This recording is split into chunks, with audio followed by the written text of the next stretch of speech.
الولي الحميد المجيد فعال لما يريد أحاط بكل شيء علما وهو على كل شيء شهيد وأشهد أن لا إله إلا الله وحده لا شريك له وأشهد أن سيدنا ونبينا محمدا عبده ورسوله اللهم صل وسلم على سيدنا محمد مفتاح باب رحمة الله عدد ما في علم الله صلاة وسلاما دائمين بدوام ملك الله وعلى آله وصحبه ومن والاه أما بعد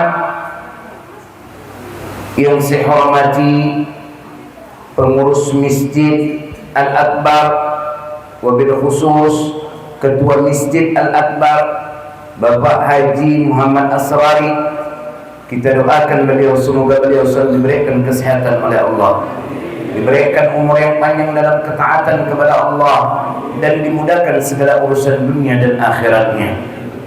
Dan juga yang saya hormati para pengurus daripada Masjid Al-Akbar beserta panitia peringatan Maulid Nabi sallallahu alaihi wasallam Masjid Al-Akbar, dan juga para tokoh-tokoh masyarakat, bapak-bapak, ibu-ibu yang dirahmati oleh Allah Subhanahu wa taala.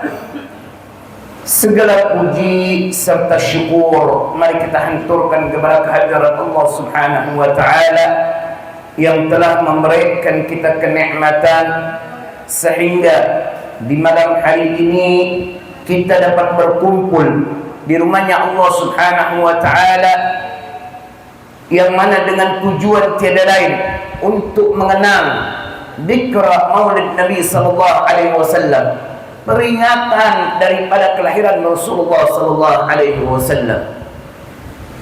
Ini suatu nikmat yang luar biasa yang Allah berikan kepada kita, yang tidak semua hamba-hamba Allah berikan kenikmatan sama seperti Allah berikan kenikmatan kepada kita di malam hari ini.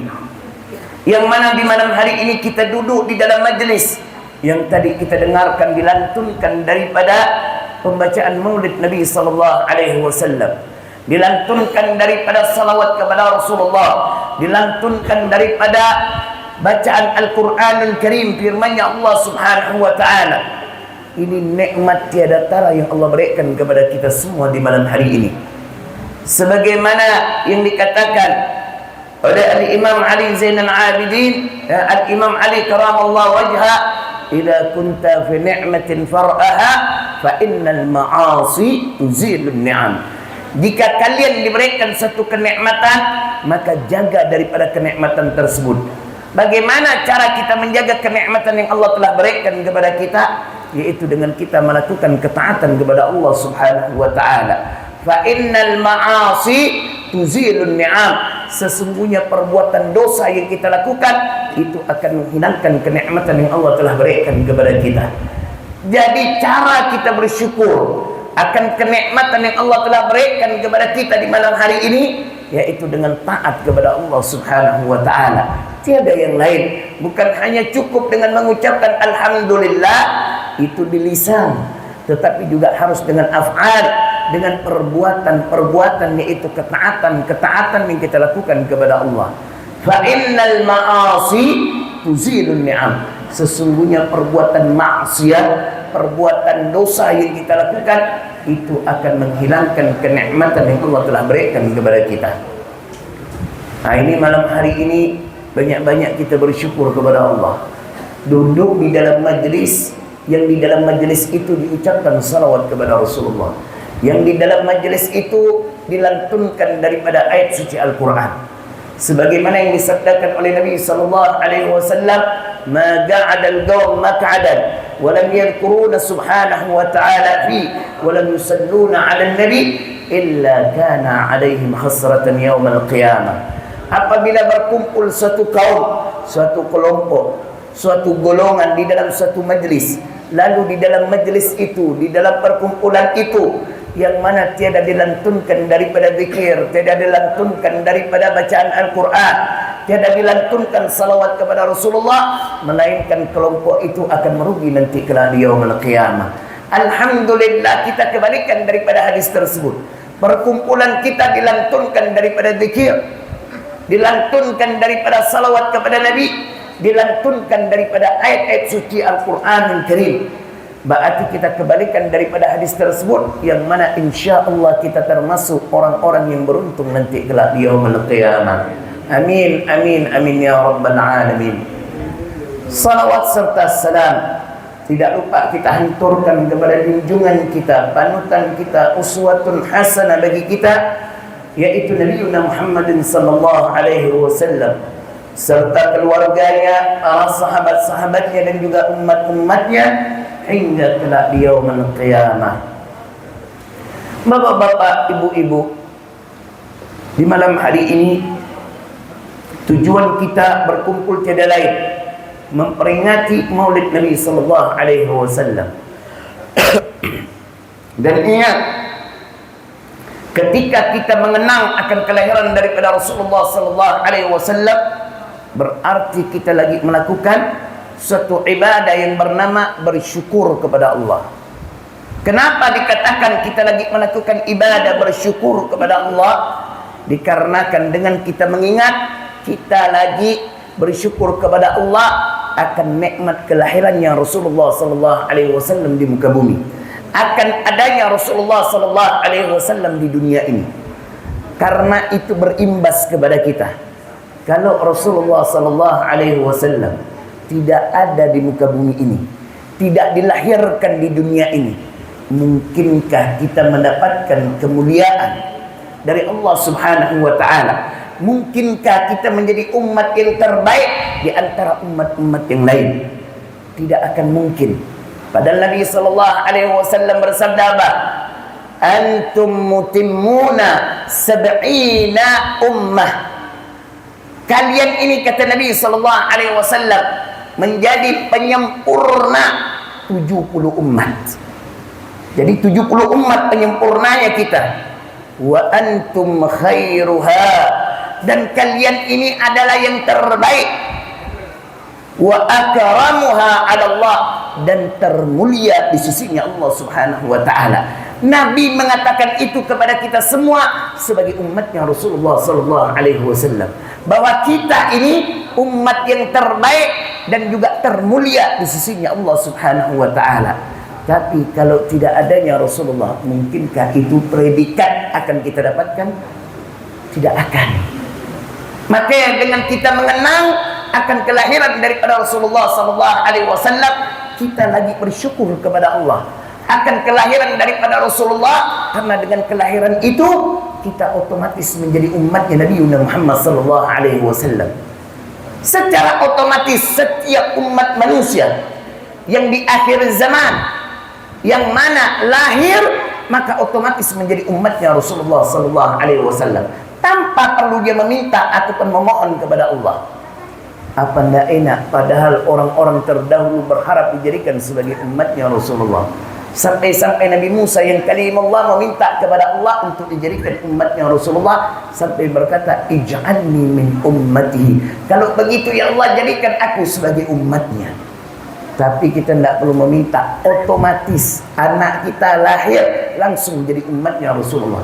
Maka Rasulullah sallallahu alaihi wasallam sampai bersabda dalam Sahih Bukhari, nahnul akhirun as-sabiquna yaumal qiyamah.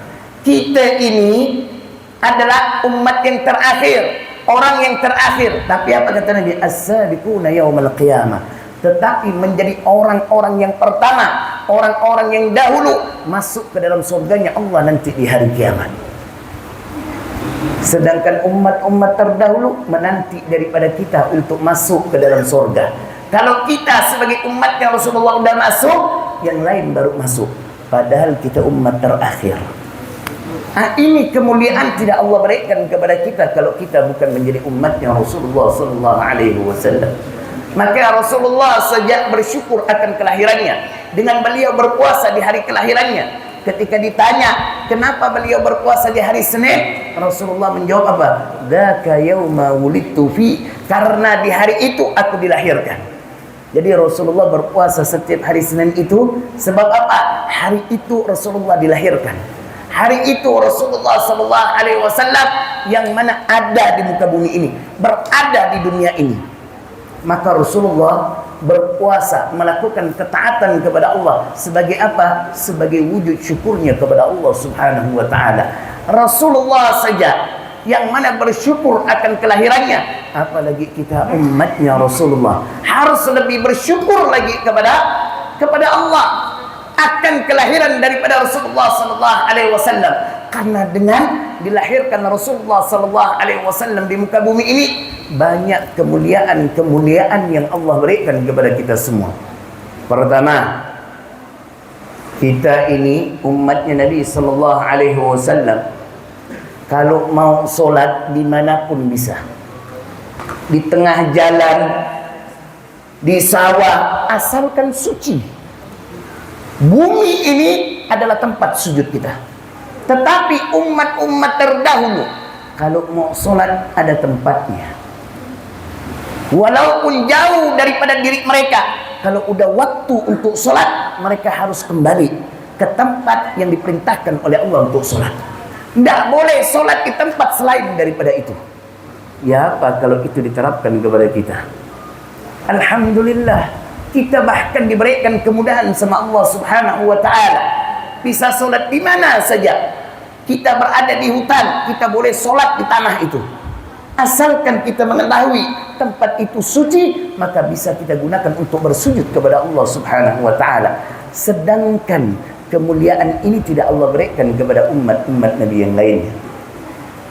Lalu umat-umat terdahulu lagi, apabila mereka ingin solat, kalau tidak ada air, maka ditunda daripada solatnya sampai ada air. Tetapi kita umatnya Rasulullah sallallahu alaihi wasallam, kalau ingin solat tiada air, kita diperbolehkan untuk bertayamum. Diberikan kemudahan sama Allah Subhanahu wa taala tanpa perlu menunggu dengan adanya air. Lalu kita umatnya Rasulullah sallallahu alaihi wasallam, kalau kita melakukan maksiat di malam hari, maka Allah tutup daripada aib itu. Tidak akan ada satu orang pun yang akan mengetahui selama kita tidak membuka aib daripada itu. Tapi kalau kita membuka daripada aib tersebut, Allah paling benci hamba-hambanya yang membuka daripada aibnya sendiri, yang menceritakan daripada dosa yang telah ia lakukan. Ini termasuk orang-orang yang mana terang-terangan dalam melakukan dosa. Itu paling dibenci oleh Allah Subhanahu wa taala. Dia bercerita, tadi malam aku melakukan ini. Padahal yang diceritakan itu dosa semua. Yang mana dia menunjukkan kebanggaannya. Orang yang seperti ini adalah orang yang paling dibenci oleh Allah Subhanahu wa taala. Tetapi kalau umat-umat terdahulu, kalau mereka melakukan maksiat, melakukan dosa di malam hari, maka di keesokan harinya, di siang hari, yang mana akan tertulis bahwa mereka telah melakukan dosa ini dan hukumannya ini. Sehingga orang satu kampung akan mengetahui dosa yang telah dilakukan oleh orang tersebut. Ya apa kalau itu diterapkan kepada kita? Bagaimana muka kita akan kita tahu? Setiap kita berprasangka buruk kepada orang, setiap kita membenci daripada orang lain, setiap kita yang mana membuka daripada keburukan orang lain, yang mana langsung tertulis di depan pintu kita dosa yang telah kita lakukan dan apa hukum yang akan ia dapatkan. Tetapi kita umatnya Rasulullah sallallahu alaihi wasallam, yang mana Rasulullah sallallahu alaihi wasallam memberikan kenyamanan kepada kita sebagai umatnya, sehingga hal tersebut tidak terjadi sama kita. Kita berbuat maksiat, asalkan kita tutupi, maka Allah tutupi daripada maksiat itu, sehingga orang tiada mengetahuinya. Tetapi kalau kita membukanya, maka kita akan dibenci oleh Allah Subhanahu wa ta'ala.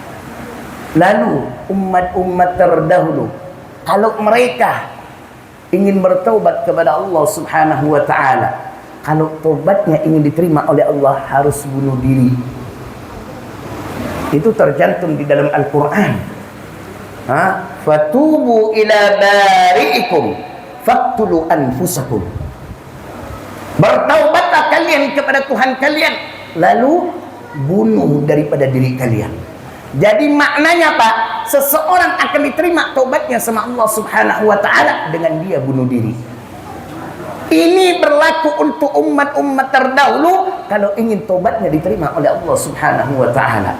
Tetapi kita umatnya Rasulullah sallallahu alaihi wasallam tidak. Innallaha yaghfiru dzunuba jami'an. Sesungguhnya Allah Subhanahu wa taala mengampunkan segala bentuk dosa-dosa kita. Cukup kita meminta ampun kepada Allah dan kita bertaubat dengan taubatan nasuha, maka taubat kita akan diterima oleh Allah Subhanahu wa taala. Dosa kita mau sebesar apapun, mau sebanyak apapun akan diampunkan oleh Allah Subhanahu wa taala. Sekarang kalau ini berlaku kepada kita semua, yang mana kalau taubatnya mau diterima, yang mana harus bunuh diri, kira-kira berani tidak mau bertobat? Bu, ibu nih istilahnya banyak melakukan maksiat itu para wanita dengan lisannya. Dosa lisan yang paling banyak dilakukan di antara hamba-hamba Allah itu para wanita. Ibu mau bertobat, tobatnya ingin diterima, bunuh diri loh. Berani tidak tobat? Kira-kira berani tidak tobat? Ngeri-ngeri sedap gak? Begitu baru nak tobat, Allah nak, harus bunuh diri nih. Entar ya lah tobat. Kita akan mengurungkan daripada niat kita untuk bertobat kepada Allah. Tapi kita umatnya Rasulullah tidak seperti itu. Bahkan kita bertobat sama Allah, asalkan roh kita belum sampai ke kerongkongan, tobat kita akan diterima oleh Allah. Makanya Allah Subhanahu, maka Nabi sallallahu alaihi wasallam bersabda, "Innallaha 'azza wa jalla yaqbalu taubata 'abdihi ma lam yugharrir." Sesungguhnya Allah Azza wa Jalla akan menerima daripada taubat hambanya sebelum rohnya sampai ke kerongkongan. Jadi taubat kita akan diterima asal belum sampai di sini roh kita. Kalau belum sampai di sini, maka taubat kita akan diterima oleh Allah Subhanahu wa taala. Kita taubatan nasuha, maka dosa kita walaupun besar dia minta ampun, walaupun banyaknya seperti banyaknya buih lautan, semuanya akan diampunkan oleh Allah. Tapi ingat, itu dosa yang berkaitan dengan manusia, dengan Allah. Tapi kalau dengan manusia, Allah tidak ikut campur. Makanya lebih berat tuh itu dosa sama manusia. Kalau Allah tuh Ghafur Rahim, Allah itu Maha Pengampun lagi Maha Penyayang.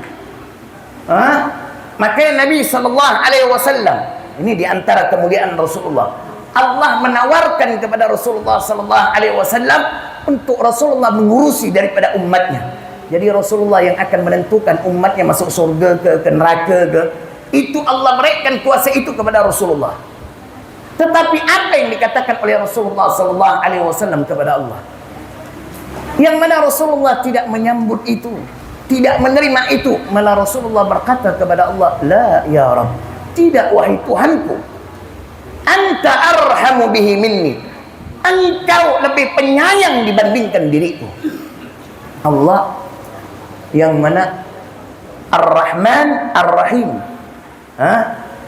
Ar-Rahman sama Ar-Rahim. Maha penyayang Allah Subhanahu wa taala, Maha pengasih Allah Subhanahu wa taala.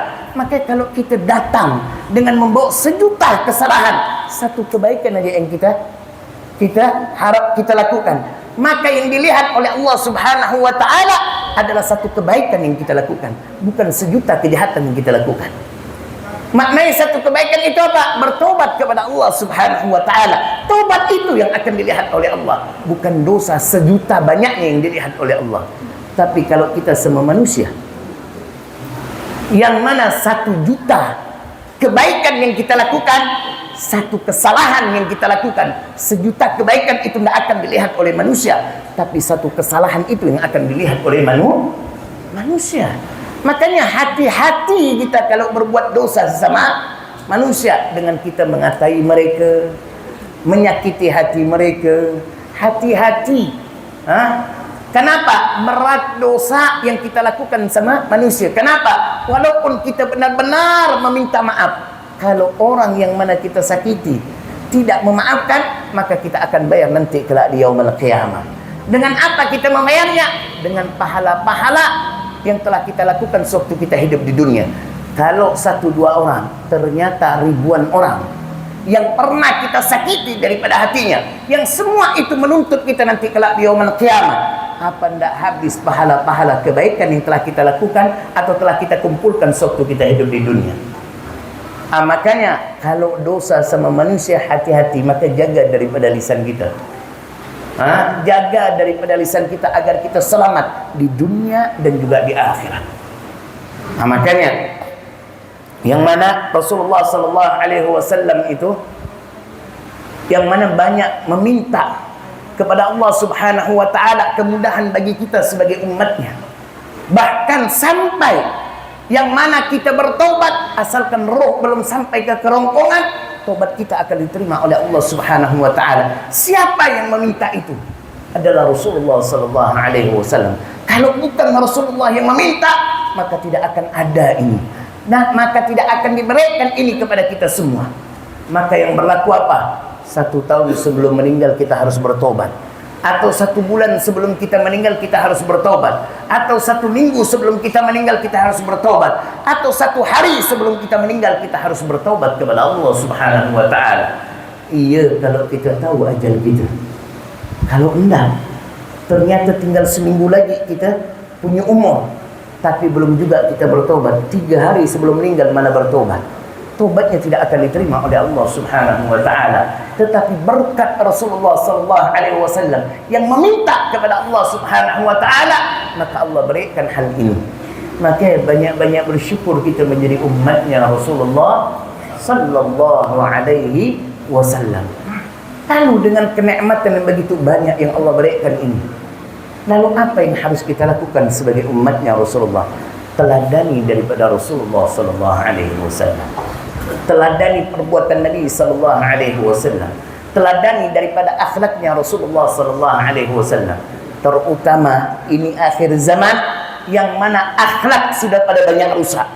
Maka cara kita kembali dengan kita meneladani daripada Rasulullah sallallahu alaihi wasallam. Rasulullah itu memiliki akhlak yang paling mulia. Tidak ada akhlak yang paling mulia yang dimiliki di antara hamba-hamba Allah, di antara makhluk-makhluk Allah, melainkan akhlaknya Rasulullah sallallahu alaihi wasallam. Akhlak Rasulullah yang paling agung, akhlak Rasulullah yang paling mulia. Bayangkan orang yang mana menyakiti beliau, orang yang mana ingin membunuh beliau, tetapi beliau tidak membalas dengan hal yang sama yang pernah dilakukan daripada orang tersebut. Contoh akhlak mulia Nabi sallallahu alaihi wasallam yang mana wal ihsan ila man asa ilaih. Rasulullah sallallahu alaihi wasallam membalas kebaikan kepada orang yang jahat kepada beliau, seperti kasus Sumamah bin Usal. Sumamah bin Usal itu, ini beliau ini pemimpin Yamamah, raja Yamamah. Yamamah ini salah satu daerah negeri yang paling makmur di antara negeri-negeri Arab. Kenapa? Yang mana begitu luar biasa pertaniannya, sehingga makmur daripada rakyatnya, makmur daripada negerinya. Bahkan komoditi pangan negara-negara Arab, daerah-daerah Arab itu disuplai oleh negeri Yamamah. Makanan pokok daripada negeri Arab itu adalah gandum. Itu penyuplainya adalah Yamamah. Negeri Yamamah yang menyuplai daripada penduduk Mekah gandumnya itu dari negeri Yamamah. Ini Sumamah bin Usal adalah pemimpin dari negeri Yamamah. Dia ini ketika Rasulullah sallallahu alaihi wasallam yang mana mengirim utusan itu membawa surat untuk diberikan kepada Sumamah bin Usal. Sumamah bin Usal ketika menerima surat itu dan membaca, dia murka. Kenapa? Isi daripada surat itu mengajak Sumamah bin Usal untuk beriman kepada Allah dan masuk kepada Islam. Maka apa yang dilakukan oleh Sumamah bin Usal? Sumamah bin Usal membunuh utusan daripada Rasulullah sallallahu alaihi wasallam. Bahkan beberapa sahabat Nabi sallallahu alaihi wasallam dibunuh oleh Sumamah bin Utsal. Sampai Rasulullah sudah menjatuhkan daripada keputusan bahwa halal daripada darah Sumamah bin Utsal. Sampailah suatu ketika, suatu hari, Sumamah bin Utsal ini ingin melaksanakan umrah. Tapi umrah di masa jahiliyah. Umrah yang mana di depan Ka'bah itu terdapat daripada berhala-berhala yang disembah oleh orang-orang jahiliyah. Ketika di dalam perjalanan melewati daripada perbatasan, dekat perbatasan Madinah, para sahabat-sahabat Nabi sallallahu alaihi wasallam yang lagi berjaga menangkap daripada Sumamah bin Utsal. Ini para sahabat Nabi ini tidak mengetahui kalau itu adalah Sumamah bin Utsal. Maka ditangkap, dibawa di hadapan Nabi dan diikat di depan masjid. Ketika Rasulullah sallallahu alaihi wasallam melihat bahwa itu adalah Sumamah bin Utsal, Rasulullah berkata kepada para sahabat-sahabatnya, "Tahukah kalian siapa ini? Ini orang siapa? Tahukah kalian?" Maka mereka mengatakan, "Tidak tahu ya Rasulullah. Ini adalah Sumamah bin Utsal, Raja Yamamah." Kaget mereka. Itu kata salah seorang sahabat itu mengatakan apa? "Ya Allah, kalau aku tahu aku tebas batang leher ini." Karena darahnya sudah dihalalkan oleh Nabi sallallahu alaihi wasallam. Para sahabat ini kalau darah itu belum dihalalkan, mereka tidak mau menumpahkan darah itu. Kalau ada musuh ditawan, tidak langsung dibunuh. Sumamah bin Utsal ini sudah dihalalkan darahnya sama Rasulullah sallallahu alaihi wasallam. Tapi karena ketidaktahuan ditangkap saja dan dijadikan tawanan, dibawa di hadapan Nabi sallallahu alaihi wasallam. Apa yang terjadi ketika Sumamah bin Utsal menjadi tawanan? Diperlakukan dengan begitu baiknya sama Rasulullah sallallahu alaihi wasallam. Tidak ada di zaman dahulu seorang tawanan itu makan susu, minum susu, makannya roti, lalu dengan kurma yang terbaik. Kecuali tawanan yang menjadi tawanan daripada kaum muslimin. Karena Rasulullah sallallahu alaihi wasallam yang memerintahkan untuk memperlakukan dengan baik daripada tawanan-tawanan tersebut. Termasuk diantaranya adalah Sumamah bin Utsal. Sumamah bin Utsal ketika menerima makanan itu kaget dia. Yang mana minumnya susu, roti, kurmanya kurma terbaik, bukan kurma yang jelek.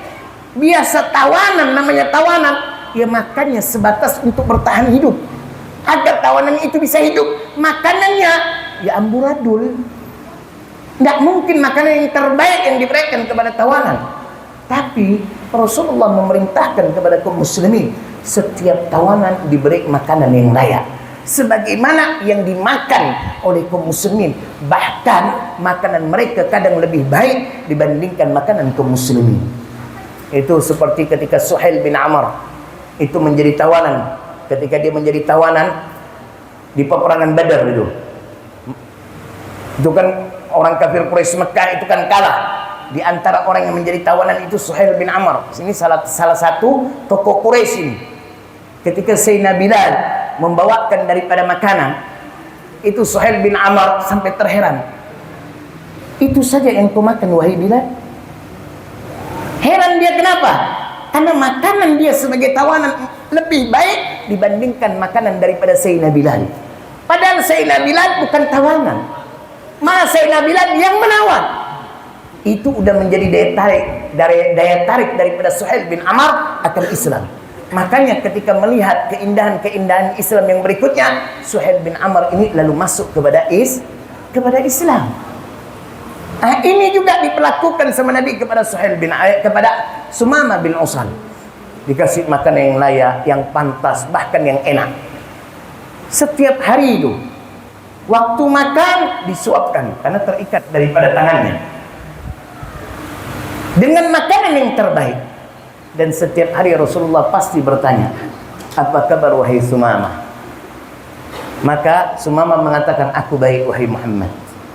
Lalu Sumamah berkata, "Wahai Muhammad, jika engkau melepaskan aku, engkau melepaskan orang yang pandai berterima kasih.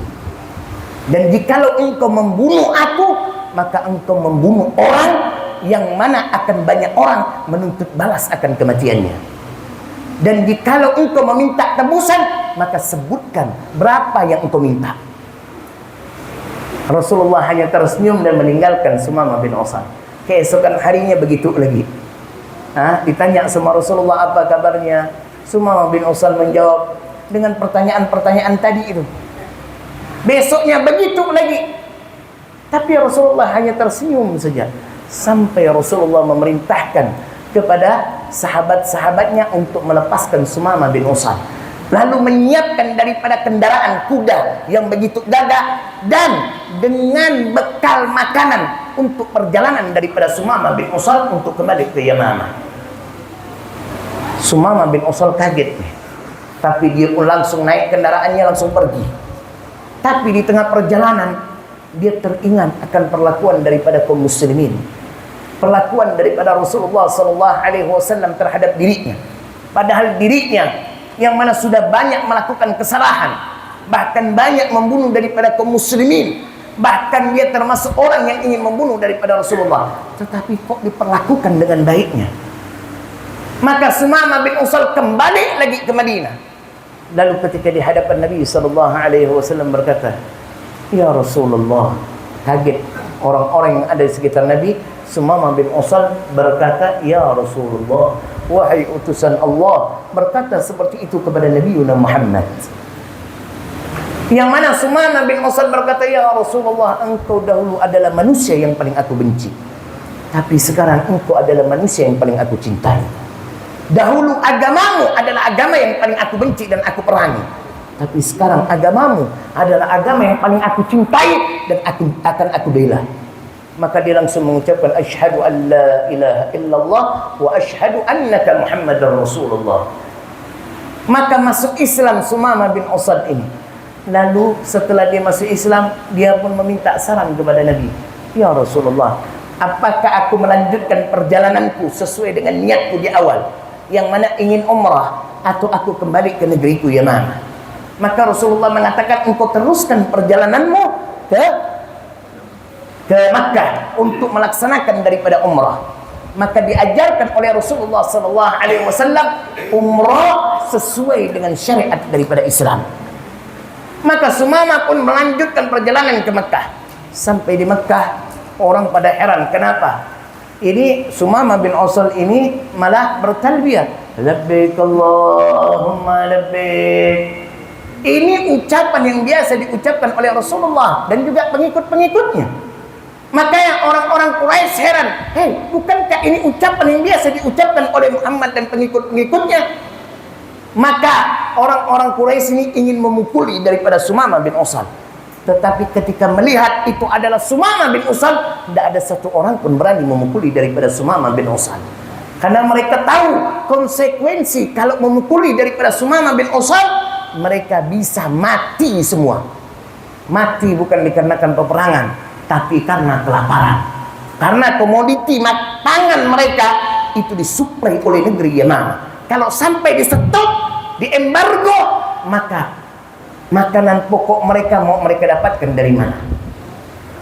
Anda ada yang berani menyentuh daripada Sumamah bin Utsal. Tapi ketika akan kembali Sumamah bin Utsal akan meninggalkan daripada Mekah, Sumamah bin Utsal menghadap bertemu dengan tokoh-tokoh Quraisy sambil berkata, "Akan aku balas setiap daripada hal-hal yang kalian buat kepada Rasulullah SAW, yang mana kalian suka menyakiti daripada Rasulullah, akan aku balas itu semua." Maka ketika kembali ke negerinya, sampai di negerinya, Sumamah bin Utsal memerintahkan kepada para pejabat-pejabatnya untuk tidak lagi mengirim daripada gandum ke Makkah. Ini ketakutan daripada penduduk Makkah, bimbang daripada penduduk Makkah. Ini kalau diteruskan embargo ini, maka mereka akan menderita kelaparan, maka akan banyak kematian yang akan terjadi di Makkah. Maka orang-orang kafir Quraisy Makkah ini berkata, tidak ada yang bisa menyelamatkan kita kecuali satu orang. Siapa? Muhammad. Kenapa musuh Rasulullah berkata seperti itu? Karena musuh Rasulullah tahu begitu luar biasanya akhlaknya Rasulullah. Kalau mereka tahu bengisnya akhlaknya Rasulullah, tidak mungkin mereka akan berkata seperti itu. Yang bisa menyelamatkan kita adalah Muhammad. Padahal mereka tahu bagaimana perlakuan buruk mereka kepada Rasulullah sallallahu alaihi wasallam. Rasulullah itu pernah diembargo sama mereka. Berapa tahun Rasulullah diembargo, keluarga Rasulullah, pengikut-pengikut Rasulullah, kaum muslimin diembargo oleh penduduk Makkah. Kalau mereka tahu akhlak Rasulullah buruk, tidak baik, maka mereka berpikir ulang untuk meminta bantuan Rasulullah sallallahu alaihi wasallam. Tapi mereka tahu betapa luhurnya akhlaknya Rasulullah, makanya mereka berani, yang bisa menyelamatkan kita adalah Muhammad. Maka dikirim utusan kepada Rasulullah sallallahu alaihi wasallam. Ketika dikirim utusan kepada Rasulullah sallallahu alaihi wasallam, maka ketika didengar apa yang diminta, maka Rasulullah menyanggupi apa yang dipinta oleh orang-orang Quraisy Makkah. Maka Rasulullah menulis surat untuk dikirim ke Sumamah bin Usal, Raja Yamamah. Apa isi suratnya Nabi sallallahu alaihi wasallam? Isi suratnya memerintahkan kepada Sumamah bin Usal untuk menghentikan daripada embargo daripada makanan pokok tersebut, gandum tersebut, dan untuk membuka lagi daripada embargo tersebut. Tetap mengirim daripada gandum tersebut, menyuplai gandum tersebut ke Mekah, sehingga tidak terjadi kelaparan di Mekah. Padahal ketika itu Rasulullah bisa membalasnya, karena Rasulullah pernah diembargo oleh kafir Quraisy Mekah ini. Ini kesempatan Rasulullah membalasnya. Dengan apa? Diembargo juga. Tapi di sinilah Rasulullah menunjukkan akhlaknya yang begitu agung. Rasulullah tidak membalas hal yang sama, tapi malah membantu, malah berbuat baik kepada orang yang berbuat jahat kepada Rasulullah sallallahu alaihi wasallam. Inilah akhlak luhur daripada Rasulullah yang harusnya kita contoh. Ini kita di zaman sekarang, ketika orang berbuat salah sama kita, akan kita ingat seumur hidup dan sampai mati kita dendam kepada dia. Ini bukan meneladani daripada akhlaknya Rasulullah sallallahu alaihi wasallam. Berapa banyak di antara kita cuman gara-gara hal yang sepele, dia tidak bertegur sapa, sampai mati bermusuhan antara satu dengan yang lainnya. Kalau kita mengakui sebagai umatnya Rasulullah sallallahu alaihi wasallam, tidak seperti ini.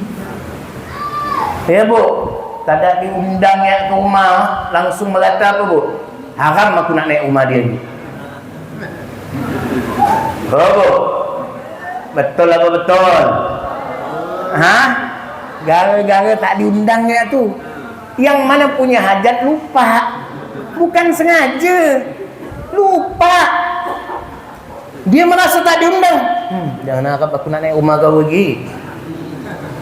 Akhirat tu sampai mati dia bermusuhan. Na'udzubillah min dzalik.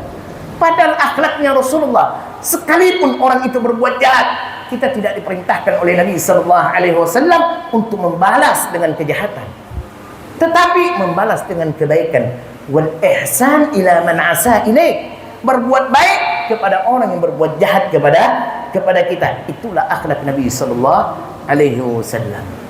Lalu Rasulullah tidak membedakan status sosial daripada seseorang. Mau dia orang kaya, orang miskin, dia kulit putih, kulit hitam, dia cantik, dia ganteng, rupawan, ataupun yang jelek, Rasulullah sallallahu alaihi wasallam perlakukan sama. Tidak dibeda-bedakan oleh Rasulullah sallallahu alaihi wasallam. Dan ini sudah hilang. Kita lihatlah perlakuan kita. Kalau kita duduk sama orang berduit macam mana? Oh, luar biasa. Sihat Pak Haji. Oh, jangan Allah, amat tak tunggu Pak Haji. Hidup saya. Cuba orang miskin duduk sebelah. Ada diajak omong gini dia cara. Ini pun bengong juga orang miskin ini. Ini akhlak kita di zaman ini. Tapi lihat akhlaknya Rasulullah sallallahu alaihi wasallam. Begitu luar biasa akhlaknya Rasulullah sallallahu alaihi wasallam. Rasulullah itu punya seorang sahabat namanya Zahir ibn Haram. Zahir ibn Haram ini orang Badui. Miskin kehidupannya. Kok kita katakan berdagang tapi jualan kaki lima. Beda kan orang jual kaki lima sama toko. Penghasilan pun tak seberapa. Tapi dia begitu cinta kepada Nabi, begitu dekat dengan Rasulullah. Dia kalau sampai ke Madinah untuk berdagang, sebelum dia berdagang, dia ke rumah Rasulullah terlebih dahulu, membawakan hadiah untuk Nabi. Rasulullah kalau Zahir ibn Haram ini datang ke rumah beliau, disambut begitu luar biasa sama Rasulullah. Pernah suatu ketika Zahir ibn Haram ini datang ke rumah Rasulullah sebelum dia berdagang. Ternyata didapati Rasulullah tidak ada di rumah. Maka Zahir ibn Haram menunggu. Karena kelamaan, Zahir pun memutuskan untuk pergi ke pasar dan berdagang. Tidak lama kemudian Rasulullah sampai ke rumah. Orang rumah Rasulullah memberitahukan bahwa Zahir ibn Haram mencari beliau. Tadi ada datang. Kita bu, oh bu,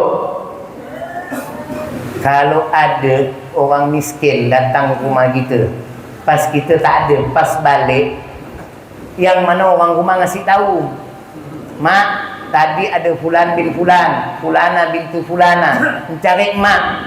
Tahu orang miskin? Oh iyalah, ada, kita telefon bu. Hah? Kita telefon langsung. Ada apa kau mencari aku? Ada kalau orang miskin. Coba kalau orang berduit. Oh iya ke? Langsung ambil handphone. Ngapa saudara? Ngomong saudara. Tapi lihat Rasulullah sallallahu alaihi wasallam, ni kelakuan Nabi. Ketika Rasulullah tahu Zahir ibn Haram tadi datang, Rasulullah langsung tahu Zahir kalau dari sini ini pasti pergi ke pasar untuk berdagang. Maka beliau langsung pergi ke pasar dan langsung memeluk daripada Zahir ibn Haram. Sambil Rasulullah bergurau, siapa yang akan membeli daripada budak ini? Siapa yang akan membeli daripada budak ini? Zahir ketakutan. Tapi ketika Zahir melihat orang yang mana lewat di hadapannya tersenyum, dia menyadari bahwa di belakangnya adalah Rasulullah sallallahu alaihi wasallam. Lalu Zahir ibn Haram berkata, "Ya Rasulullah, kalaupun aku ini budak, kalau engkau jual, tidak ada orang mau beli, aku ni lemah bukan kuat." Apa yang dikatakan oleh Rasulullah? Tetapi engkau di sisinya Allah Subhanahu wa taala bernilai mahal. Lihat akhlaknya Rasulullah, bagaimana Rasulullah bergaul bahkan sama orang miskin sekalipun, orang yang tidak kaya. Rasulullah sallallahu alaihi wasallam tetap menyayangi daripada orang tersebut. Nah, ini Rasulullah menunjukkan tidak memandang status sosial. Dia orang kaya ataupun orang miskin, Rasulullah sama perlakuannya. Begitu juga Rasulullah sallallahu alaihi wasallam ketika diundang, mau orang kaya, orang miskin, Rasulullah tetap datang. Beda kalau kita. Kalau kita orang berduit, apa kita tahlil 3 hari? Oh, langsung kambing 3 ekor ni. Tarik ni, kata dia. Kandang ni. Kuih banyak ni. Penuh tu rumah orang kaya. Tapi kalau orang miskin yang ada kan, ya Allah, kadang berpanggil lihat ni, didatang-datangi, itu separuh yang datang alhamdulillah. Tapi lihat akhlak yang ditunjukkan oleh Rasulullah sallallahu alaihi wasallam. Ketika Rasulullah sallallahu alaihi wasallam diundang oleh Barirah. Barirah ini seorang sahabat wanita yang dahulunya budak lalu dimerdekakan. Kehidupannya miskin. Dari dahulu dia ingin mengundang Nabi sallallahu alaihi wasallam untuk makan di rumahnya. Tapi belum ada kesempatan, belum ada kemampuan untuk Barirah mengundang Rasulullah sallallahu alaihi wasallam. Karena Barirah sadar diri, kalau ingin mengundang Rasulullah, paling tidak siapkan makanan yang layak. Sedangkan dia adalah orang yang miskin. Sampailah satu ketika Sayyidina Abu Bakar As-Siddiq itu bersedekah harisa. Harisa itu gandum yang dicampur aduk dengan daging kambing. Ini zaman dahulu, ini makanan orang kaya, hanya orang kaya yang dapat makan ini. Maka Sayyidina Abu Bakar membagikan makanan itu kepada orang-orang miskin, orang-orang yang tidak mampu. Dan salah satu orang yang mendapatkan daripada harisa itu adalah Barirah. Ketika Barirah mendapatkan harisa ini, langsung keluar ide ingin mengundang Nabi SAW. Ini waktu yang tepat karena aku memiliki makanan yang terbaik. Maka datang Barirah kepada Rasulullah. lalu mengundang Rasulullah. Apa kata Rasulullah? Aku akan datang. Karena Rasulullah idza da'ahu miskina ijabahu ijabatan muajjalah. Jikalau Rasulullah sallallahu alaihi wasallam dipanggil, diundang oleh orang miskin, Rasulullah sallallahu alaihi wasallam akan segera memenuhi daripada undangan tersebut. Rasulullah datang ke rumah Barirah. Padahal Barirah ini mantan budak. Udah mantan budak, miskin lagi kehidupannya. Dan beliau bukan wanita yang rupawan, jelek, dari kulit hitam. Tapi Rasulullah penuhi undangannya. Lihat bagaimana akhlaknya Rasulullah sallallahu alaihi wasallam yang tidak membedakan daripada status sosial seseorang. Mau dia kaya ataupun miskin, mau dia ganteng ataupun buruk rupanya, mau dia cantik ataupun buruk rupanya, diperlakukan sama Rasulullah sallallahu alaihi wasallam sama, tiada dibeda-bedakan. Ini akhlak yang seperti ini di akhir zaman sudah tidak ada semua kita. Kita ini kadang masih memandang status sosial seseorang. Kalau orang kaya perlakuannya lain. Kalau orang miskin, apalagi orang miskin tuh tak boleh salah. Benar ya dia salah, apalagi sampai salah. Dia benar bisa salah, apalagi sampai salah. Pokoknya jangan buat salah kau. Kau bangsa miskin jangan buat salah, panjang urusannya. Benar. Ini cuma terlepaskan tot orang miskin nih. Panjang tuh cerita, emang tak ada adab pun, tak ada akhlak pun. Mana tak tahu. Coba kalau orang kaya, lama terlepas saya, tak apa-apa Pak Haji. Daripada sakit nanti Pak Haji. Kan tot tuh nikmat Pak Haji. Lihat orang kaya. Orang kaya. Coba kalau orang miskin, panjang urusannya. Habis dikata-katai. Maka orang miskin tak boleh buat salah. Benar mereka yang bisa salah. Orang lagi moodnya bagus, melihat orang miskin, Allah datanglah dia. Jadi dia tidak melakukan apa-apa aja, itu dianggap salah. Ini akhir zaman. Maka kita harus kembali meneladani daripada akhlaknya Nabi. Ingat, jangan kita memandang status daripada orang. Mau dia kaya ataupun miskin, perlakukan dengan hal yang sama, tanpa kita beda-bedakan. Mau dia cantik ataupun buruk, jangan dibeda-bedakan. Ini bapak-bapak nih, kok melihat perempuan cantik, coba kau buruk, tak ada ditoleh pun tak ada. Kalau minta bantuan anak itu, janda pula, udah, cantik lagi, itu berangkat dia tidur pun sadar dia langsung. Masih melihat daripada rupa daripada seseorang. Jangan, itu tidak diajarkan oleh Rasulullah sallallahu alaihi wasallam. Lalu Rasulullah mengajarkan kepada kita menjaga daripada lisan kita. Jangan gampang kita mengutuk daripada seseorang. Ini banyak di antara kita begitu gampangnya mengutuk daripada seseorang, padahal dia saudara muslimnya. Bahkan kepada orang kafir saja Rasulullah tidak seperti itu. Rasulullah sallallahu alaihi wasallam ketika di dalam peperangan, sahabat ini meminta kepada Nabi sallallahu alaihi wasallam untuk mengangkat daripada kedua tangannya, berdoa kepada Allah agar mereka semua yang melawan daripada Rasulullah, yang memerangi daripada Rasulullah, dilaknat oleh Allah Subhanahu wa taala. Apa yang dilakukan oleh Rasulullah ketika diminta seperti itu? Rasulullah malah berkata, bu'istu rahmatan wa laysa la'ana. Aku diutus untuk memberikan rahmat, bukan untuk melaknat. Ini akhlaknya Nabi sallallahu alaihi wasallam yang seharusnya kita tiru di dalam kehidupan kita sehari-hari. Jangan sampai atau jangan gampang kita untuk mengutuk daripada seseorang, melaknat daripada seseorang. Karena itu bukan ajaran daripada Rasulullah sallallahu alaihi wasallam. Lihat Rasulullah dengan musuhnya saja, Rasulullah tidak mau mengutuk atau melaknat daripada orang tersebut. Apalagi ini sesama saudara muslim gitu. Wa na'udzubillah min dzalik, sampai dikafirkan saudara muslimnya. Ini terjadi di zaman sekarang. Kenapa bisa terjadi seperti ini? Karena mereka tidak mencontoh daripada akhlaknya Rasulullah sallallahu alaihi wasallam. Rasulullah itu begitu lembut. Sampai Rasulullah itu segala sesuatu ini mikir panjang.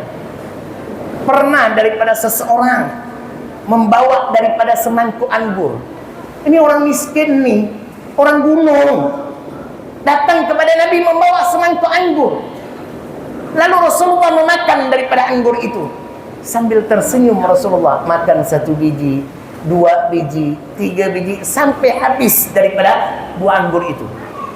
Padahal ada orang di sisinya Nabi, di sekitarnya Nabi SAW, yaitu para sahabat-sahabatnya. Orang ini melihat Rasulullah makan anggurnya sampai habis, senang hati daripada orang tersebut. Dia kembali, para sahabat Nabi ini lalu bertanya kepada Rasulullah, "Ya Rasulullah, tidak pernahnya engkau ketika mendapatkan hadiah dari seseorang tidak berbagi dengan kami. Baru kali ini engkau mendapatkan hadiah berupa makanan, engkau tidak berbagi dengan kami." Apa yang dikatakan oleh Nabi SAW? Rasulullah mengatakan, "Buah anggur tadi, ya Allah, masam. Kalau aku berbagi kepada kalian, maka dari raut wajah kalian akan menunjukkan bahwa buah itu tidak nyaman, dan itu akan menghilangkan kebahagiaan dari orang yang memberi tadi." Lihat lembutnya enggak hati Rasulullah, luar biasanya enggak. Coba kalau kita dikasih nih buah ni, ya Allah, masam, boleh beli di mana? Beli benar-benar sikit lah, habis dikata orang ngasih tu. Lihat akhlaknya Rasulullah SAW. Maka akhir zaman ini yang terbaik bagi kita adalah apa? Meneladani akhlaknya Rasulullah. Karena akhlak menentukan daripada seseorang mulia apa hina. Karena seseorang yang mulia di sisinya Allah pasti memiliki akhlak yang mulia. Seseorang yang hina di sisinya di sisinya Allah Subhanahu wa taala pasti dia memiliki akhlak yang buruk. Maka kalau ingin mulia di sisinya Allah Subhanahu wa taala, milikilah daripada akhlak yang mulia dengan mencontoh daripada akhlaknya baginda Rasul sallallahu alaihi wasallam. Selain mencontoh akhlak Nabi sallallahu alaihi wasallam dengan momentum Maulid Nabi sallallahu alaihi wasallam ini, mari perbanyak salawat kita kepada Rasulullah. Karena dengan kita memperbanyak salawat kepada Nabi, ini sebagai wujud cinta kita kepada Nabi sallallahu alaihi wasallam. Berarti kita menghidupkan daripada sunnah Nabi. Ingat, orang yang mana benar-benar cinta kepada Nabi adalah orang-orang yang benar-benar menghidupkan sunnah Nabi. Jadi kalau ada seseorang mengatakan di lisannya bahwa dirinya cinta kepada Nabi sallallahu alaihi wasallam, tetapi perbuatannya yang mana dia tidak menghidupkan daripada sunnah Nabi, maka dusta kecintaannya kepada Nabi. Karena Rasulullah sallallahu alaihi wasallam sendiri yang bersabda, man ahya sunnati faqad ahabbani. Barang siapa yang menghidupkan daripada sunnahku, maka dia mencintaiku. Jadi ketika seseorang menghidupkan sunnah Rasulullah, berarti benarlah kecintaannya kepada Nabi sallallahu alaihi wasallam. Dengan memperbanyak salawat, ini menunjukkan kita lagi menghidupkan sunnah Rasulullah dan juga sebagai wujud daripada kecintaan kita kepada Rasulullah. Kenapa? Dengan memperbanyak Rasulullah, kita ingin dikenal sama Rasulullah nanti kelak di yaumul qiyamah. Tanda pengenal yang terbaik untuk kita dikenal sama Rasulullah adalah salawat yang kita ucapkan untuk Rasulullah. Semakin banyak, maka akan semakin besar kemungkinan kita dikenal sama Rasulullah. Kalau kita seperti sahabat Rasulullah yang bernama Abdullah bin Unais, maka kita beruntung. Sahabat Nabi ini yang mana diberi tanda sebagai pengenal yang akan membuat Rasulullah mengenal daripada dirinya. Abdullah bin Unais ini pernah bersama Rasulullah, lalu diberikan sepotong kayu sama Rasulullah. Diterima sama Abdullah bin Unais tanpa bertanya. Lalu dia meninggalkan Nabi SAW. Seorang sahabat yang melihat Rasulullah memberikan sesuatu kepada Abdullah bin Unais, lalu bertanya kepada Abdullah bin Unais, "Ya Abdullah bin Unais, apa yang diberikan sama Rasulullah kepada engkau?" Maka Abdullah bin Unais menunjukkan sepotong kayu yang diberikan Rasulullah kepada-Nya. Lalu sahabat tersebut bertanya, "Untuk apa sepotong kayu ini?" "Aku pun tidak mengetahuinya karena aku tidak bertanya kepada Rasulullah." Engkau kembali kepada Rasulullah dan tanyakan, apa maksud Rasulullah memberi sepotong kayu ini. Maka Abdullah bin Unais mendengarkan saran sahabat tersebut, lalu kembali menghadap kepada Rasulullah, lalu bertanya, "Ya Rasulullah, apa maksud engkau memberi aku sepotong kayu ini?" Maka Rasulullah berkata, "Ini sebagai tanda pengenal antara dirimu dengan diriku nanti kelak di yaumul qiyamah." Kita berharap memiliki tanda pengenal itu yang akan membuat diri kita dikenal sama Rasulullah nanti kelak di yaumul qiyamah. Dengan apa? Perbanyaklah salawat kepada Rasulullah sallallahu alaihi wasallam. Kalau kita dikenal sama Rasulullah, pasti kita akan mendapatkan syafaatnya Rasulullah. Karena di antara keutamaan daripada kita bersalawat kepada Nabi apa? Syafaatun Nabiil Mukhtar, yang akan mendapatkan syafaat daripada Nabi terpilih, yaitu Rasulullah sallallahu alaihi wasallam. Semoga kita semua termasuk umat-umat Rasulullah yang bisa meneladani daripada Rasulullah sallallahu alaihi wasallam, meneladani daripada akhlak Nabi, meneladani daripada ibadah yang dilakukan oleh Nabi, meneladani daripada apa yang dicontohkan oleh Rasulullah sallallahu alaihi wasallam. Dan semoga kita semua sebagai umatnya Rasulullah diringankan daripada lisan kita untuk selalu bersalawat kepada Nabi sallallahu alaihi wasallam. Dan semoga kita semua termasuk di antara umat-umat Rasulullah yang kelak di yaumul qiyamah akan mendapatkan syafaatnya Rasulullah sallallahu alaihi wasallam. Mungkin hanya ini saja yang dapat saya sampaikan. Apabila ada ucapan ataupun perkataan yang kurang berkenan, mohon dimaafkan. Terutama kepada ibu-ibu, saya mohon maaf kalau ada kata-kata saya yang salah ya Bu ya. Bagi ibu yang memaafkan saya doakan panjang umur, murah rezekinya, selamat dunia akhirat, dan laki tak kahwin lagi.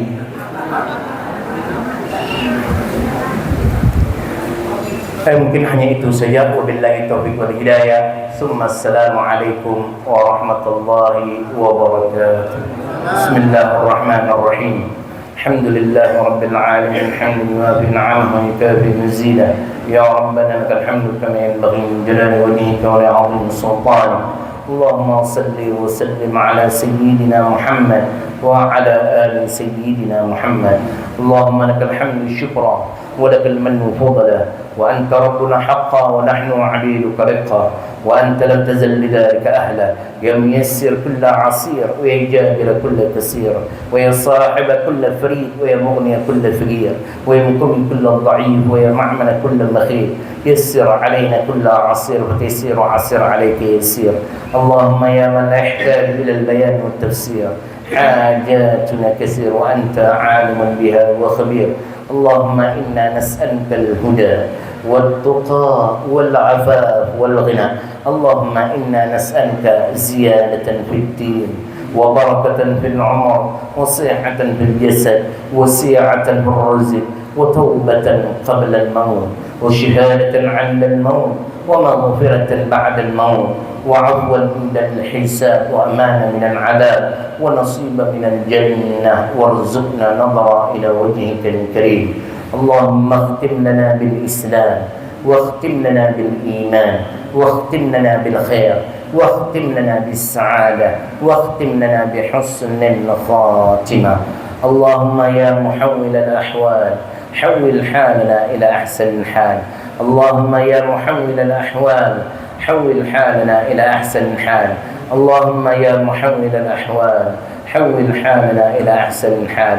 ربنا لا تزغ قلوبنا بعد إذ هديتنا وهب لنا من لدنك رحمة إنك أنت الوهاب. ربنا آتنا في الدنيا حسنة وفي الآخرة حسنة وقنا عذاب النار.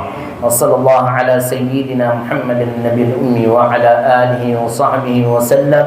سبحان ربك رب العزة عما يصفون والسلام على المرسلين والحمد لله رب العالمين. اللهم صل على سيدنا محمد